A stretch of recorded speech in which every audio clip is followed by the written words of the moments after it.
तिहिं तिहिं दो तिहिं टॉपिक दो सांताली रिया जापा चिकी और सांताली मात्रा और रिया पढ़ावा निये बारते थोड़ा डिटेल विस्तार ते मजते आपे बुझा चुपिया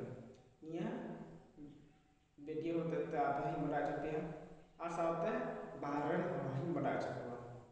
तो मा तबे नितबुन एहवाला से निया तो को मेता कना जापा चिकी सांताली और चिकी लिपि रे चिदा व्यवहार कना से चिदा अलो और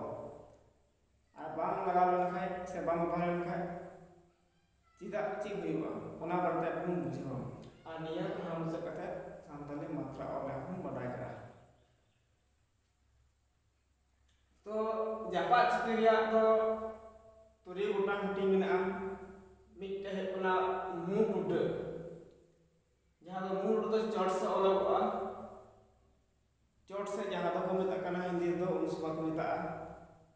अदो मु से कोन अड़ांगा उन मुड लगा गहले टोटे उन तो लतार से अलगआ जहां दो हमाल गे आंगनवा से पूरा गहले धरा आवाज उन दो गहले टोटे लगावा आनिया तो मु गहले टुडे जहां तो मु से कोन हड़ावा आ गहले अन तो मी धाते चिता अलता बना मी धाते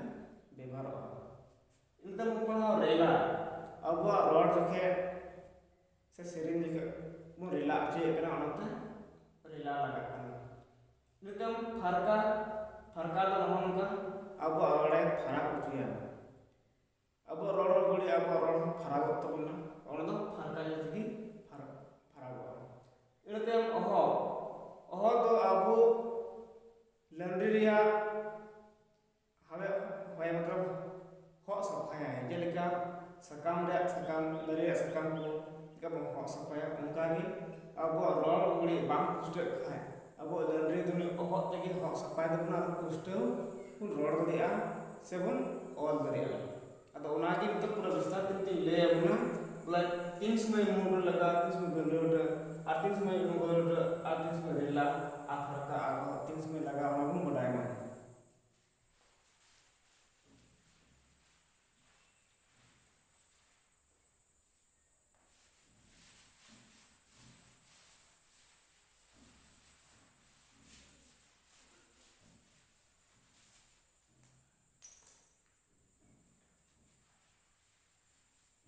जुदी बन ऑल कना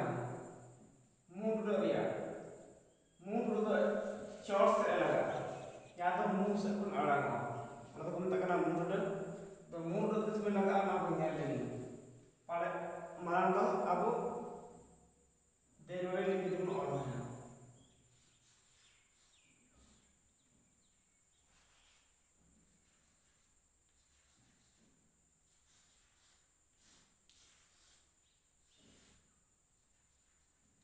ini tuhena candu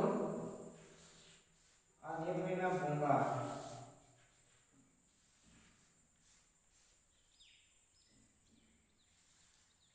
ini tuhena candu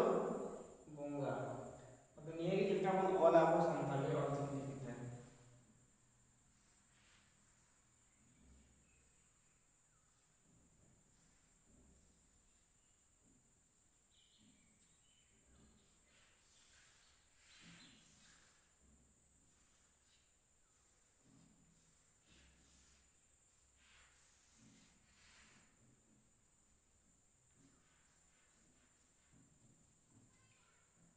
ini tuh ini candu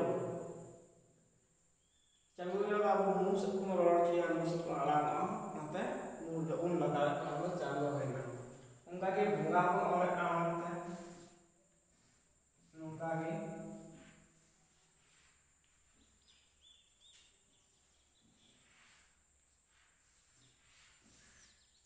candu bunga तो ini tuh banami muda लगाओ करना उनका के itu punya lah गहले उड़ा दिया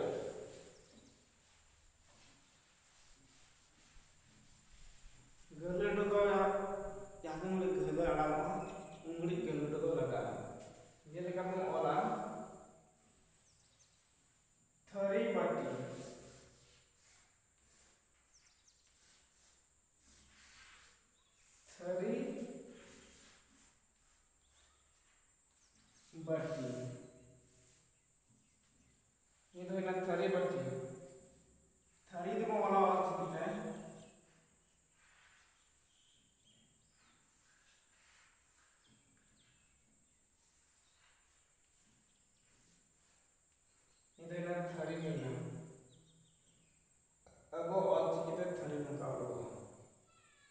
और बट्टी हो उठाएंगे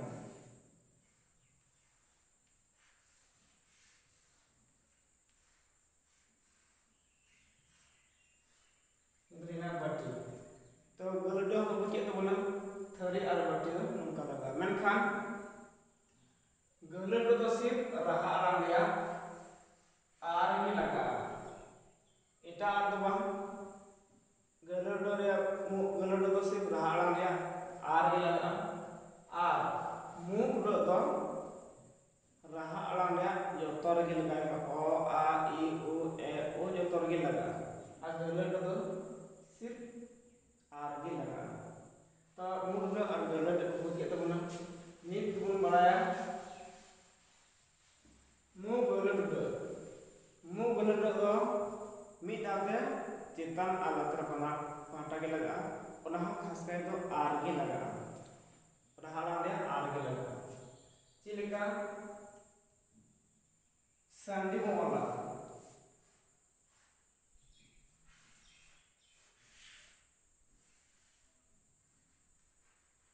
ini tuh ini sandi ini ke waktu itu mau oleh kan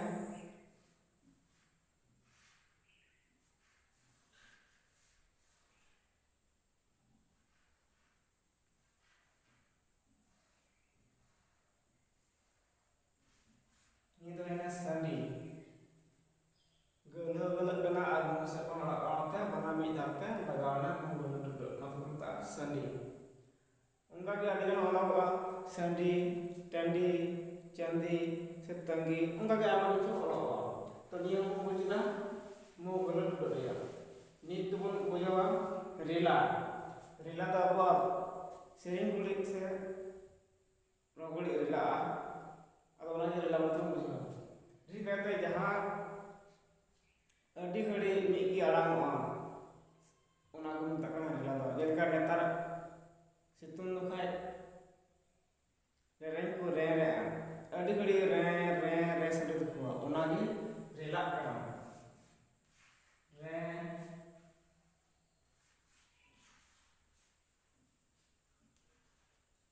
रे रे रे रे अंगा रेला दुखवा तो ओना गे आपको नियम नंका मोल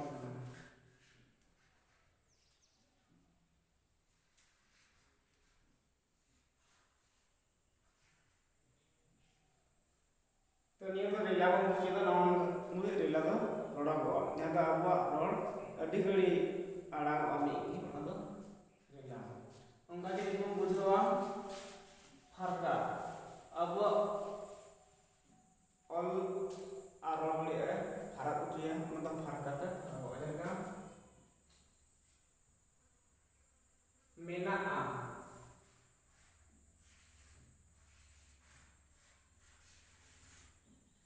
ini tuh ini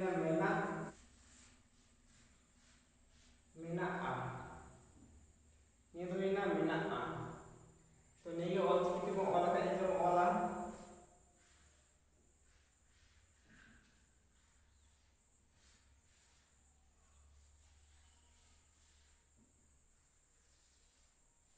इन्होंने फराक चिन्ह दी और के फराक के तो है ना mina a तो नाम का अब ऑल फराक होता है अब मतलब फरका थी फराक होती है इन्हें तेमन पढ़ा ओह तो जहाँ का बांग पुस्तक है उन्हें ओह तगी पुस्तक धरे अलग जैसे रोड जी उन्हें ते ओह तो लगा जेलिका अब वो माने करना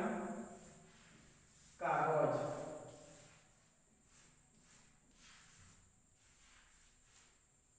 ini kaगज तो कागज को माल खाए तो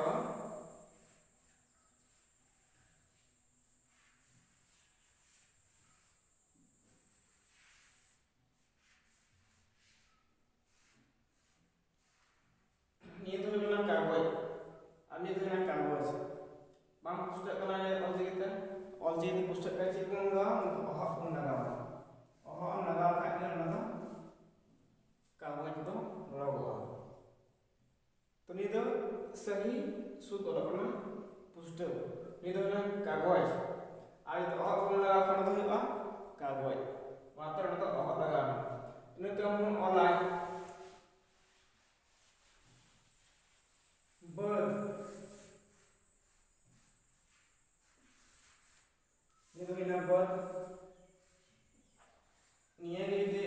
olchi itu olah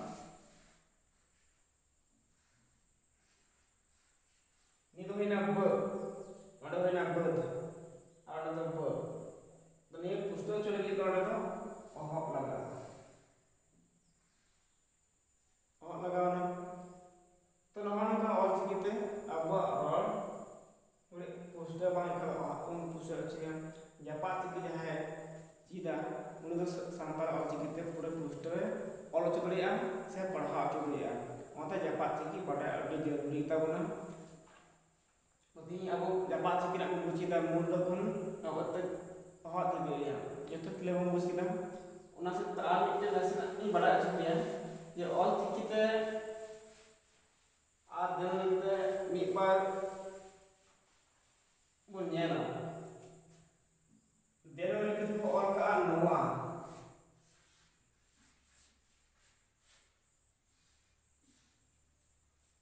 नोआ मैंने को नहीं तो नोआ करना नोआ नोआ वही मैं नोटा नेल में नोंगा नोआ को ओला मैंने खान नेगे और चिकित्सा का ओला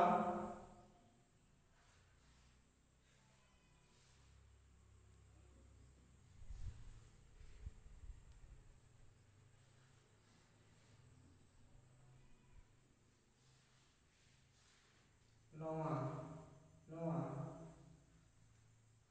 ये तो नोआ होएगा सही शुद्ध नोका और ये लगी को नेला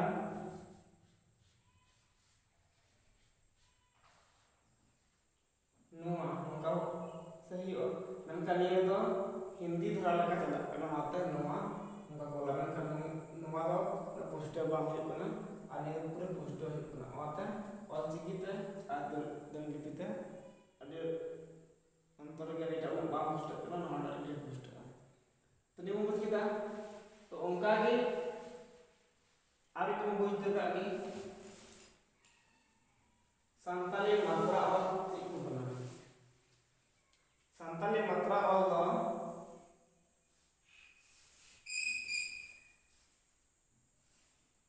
ओ आ ई उ ए ये तो संताली मात्रा और बना आर उठे ओ ये तो संताली मात्रा और ये तो ओकारे एकमिया यहाँ तो रवाल ओकार रवाल सदिया हम तो angka ओकामा mana ये तो आकार आकार एकमिया itu तो ऋषि और दीर्घ एकमिया करना उदो रुसु और लुरु करे एकमिया करना एक तो एकार एकमिया करना और ओ तो ओकार तो मोटा जो आवाज साड़ांग उनको नंदा कॉल करता नहीं कोई संताली मात्रा और निये हो बड़ा अड़ी लगती किताब ना चिता जे निये बाबू और लिखा है बाबू पढ़ा दिया वहाँ पे संताली निदा मात्रा और बना संताली मात्रा और dan mesina ni hukum balaga cilika ke barapan tani mo buli dana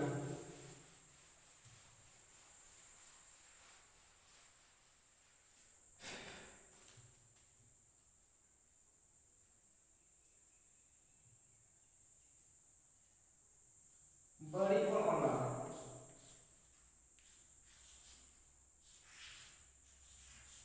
bari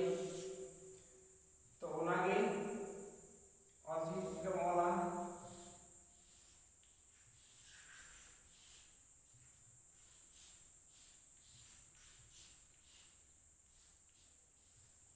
area warna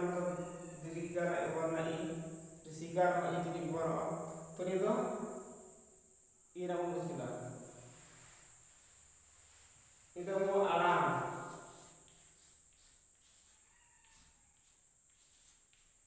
alam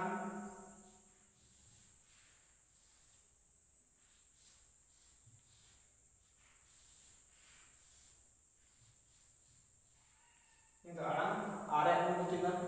akar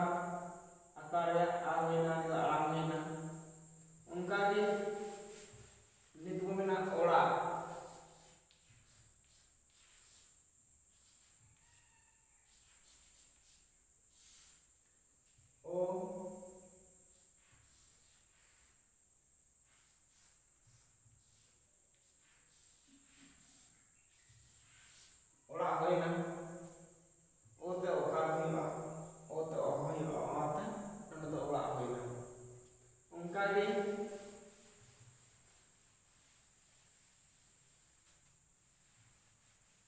ᱵᱟᱹᱱᱩᱜᱼᱟ,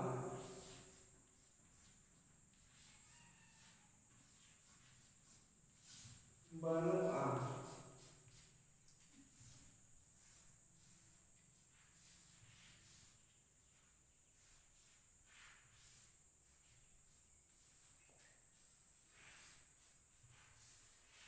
banu'a nito susudugon na kami kita ya bubut kita kita je rusu al uyo uti kami ya disi al gilda ite kami ya ungkake sampai motor aja bol kita adi mas olo asa olo bol atau ani pun nyam kita pada tinak kan do wal kita sudulok kana atna kan do dan kita sud bang olo kita sa bang ku pahal de kota pesantren atau nanya pun tulis kita Alciki ada le puja itu pejabat sini kampus kita sampai mata orang kampus kita tuh nungka album oleh kenapa itu yang mau orang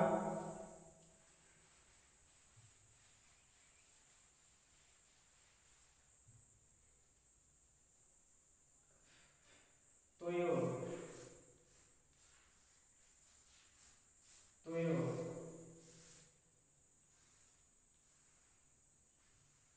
ini udah motor yang awal mana motor ini udah motor karena toyo mana se ayo mana se ho ukatan calak kana toyo mana itu motor motor oke lah ho toyo ayo toyo itu motornya laga to nama itu mesti itu kena awal sampai saya ukalkan olo kana sebalka olo tania ba buke to bona santale mata aja pak sikina pro istatinya tin bujar juga dia arnia